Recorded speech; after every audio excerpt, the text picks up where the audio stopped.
semuanya, selamat pagi dan salam sehat untuk kita semua. Perkenalkan, nama saya Naila Ayumina Musnifa dari Prodi Gizi UIN Wali Songo Semarang akan menjelaskan terkait sistem pencernaan manusia, khususnya yaitu pada lambung manusia.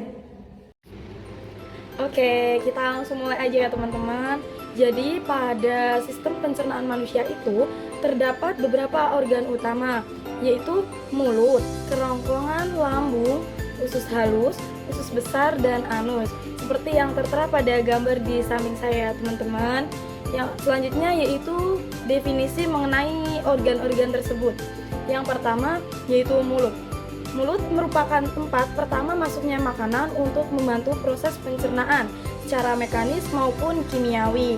Selanjutnya yaitu kerongkongan, yang merupakan saluran yang menghubungkan antara mulut dengan lambung, yang berguna untuk mendorong makanan melalui gerakan peristaltik. Selanjutnya yaitu lambung. Lambung adalah tempat makanan diaduk dan dicerna secara kimia menggunakan asam lambung dan enzim pencernaan. Selanjutnya ada usus halus. Usus halus terdiri dari 3 bagian, yakni duodenum, jejunum, dan ileum. Disinilah sebagian besar proses pencernaan ini terjadi. Selanjutnya ada usus besar, yakni berisi kolon, rektum, dan anus. Organ ini berfungsi untuk menyerap air dan membentuk sisa makanan menjadi feses. Terakhir yaitu anus, yang merupakan tabung dengan panjang sekitar 4 cm. Bagian ini menghubungkan antara anus dengan rektum. Saluran anus dikelilingi oleh otot seperti cincin yang disebut sphincter, anal atau internal dan eksternal. Otot-otot tersebut dapat rileks untuk mengeluarkan tinja. Oke, slide selanjutnya yaitu sistem pencernaan pada lambung. Sistem pencernaan pada lambung, organ berbentuk kantong yang merupakan bagian dari sistem pencernaan. Lambung berfungsi untuk mencerna makanan melalui mulut yang kemudian disalurkan melalui kerongkongan secara mekanis dengan melalui kontraksi otot lambung, dan secara kimiawi yaitu dengan bantuan enzim dan asam lambung. Selanjutnya yaitu ada gambar organ-organ, ada video mengenai organ-organ pada lambung yang bisa dilihat ya teman-teman. Ada banyak organ-organ pada lambung kita. Terus next ada struktur utama pada lambung.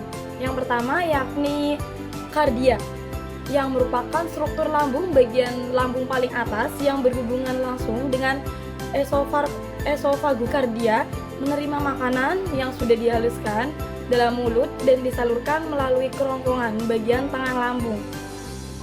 Di ujung kardia terdapat sphincter kardiak, yaitu otot yang merupai cincin yang menghalangi asam lambung naik ke kerongkongan. Next ada bagian lambung fundus. Fundus yakni tempat yang dilewati makanan setelah kardiak. Bagian ini berbentuk melengkung ke atas, berada di bagian atas lambung dan tepat di bawah diafragma. Di dalam fundus, makanan mulai dicerna dan dicampurkan dengan enzim. Next ada organ badan lambung. Bagian ini merupakan tempat pencernaan makanan, pencampuran dengan enzim, hingga proses perubahan makanan menjadi bagian-bagian kecil yang disebut kimus atau bubur halus. Next yaitu ada cuplikan video gambaran organ pencernaan yang ada pada sistem pencernaan tubuh kita ya teman-teman, bisa disimak. Oke, next sistem pencernaan makanan pada lambung. Sistem pencernaan makanan pada lambung itu gimana sih? Nah, jadi makanan itu dicerna secara mekanik dan kimiawi. Yang pertama, pencernaan makanan secara mekanik dilakukan oleh otot-otot lambung yang berkontraksi, melakukan gerakan meremas atau menggiling makanan hingga menjadi bentuk yang lunak, seperti bubur makanan tadi. Terus yang kedua yakni pencernaan makanan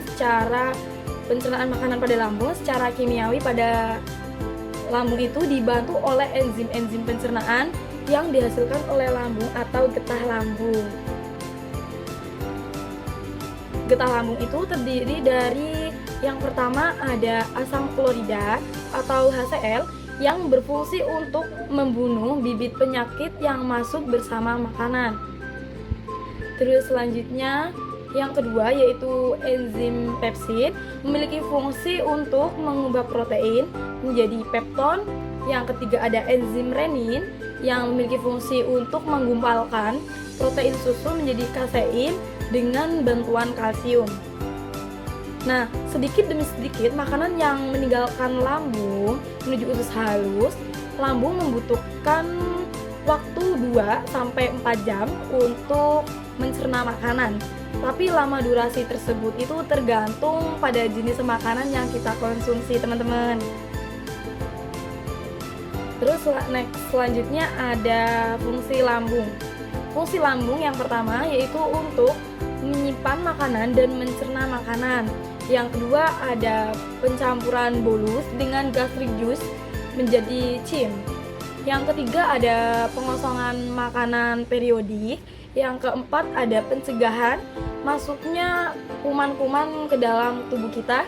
Yang terakhir atau yang kelima yakni absorpsi obat-obatan. Next ada beberapa fungsi cairan pada lambung kita. Cairan yang pertama yaitu HCl. HCl memiliki fungsi yaitu mencerna protein atau proteolisis dengan jalan mengubah pepsinogen menjadi pepsin. HCl sendiri berasal dari parietal sel yang banyak terdapat di korpus. Cairan selanjutnya yaitu gastrin. Gastrin memiliki fungsi sekresi asam lambung atau HCl oleh sel parietal. Asal gastrin sendiri itu dari sel G yang banyak terdapat pada pilorus lambung, duodenum, dan pankreas tentunya. Terus selanjutnya ada larutan pepsinogen yang memiliki fungsi untuk mencerna protein atau proteolisis yang berasal dari sheath cell atau sel utama yang banyak terdapat di bagian fundus.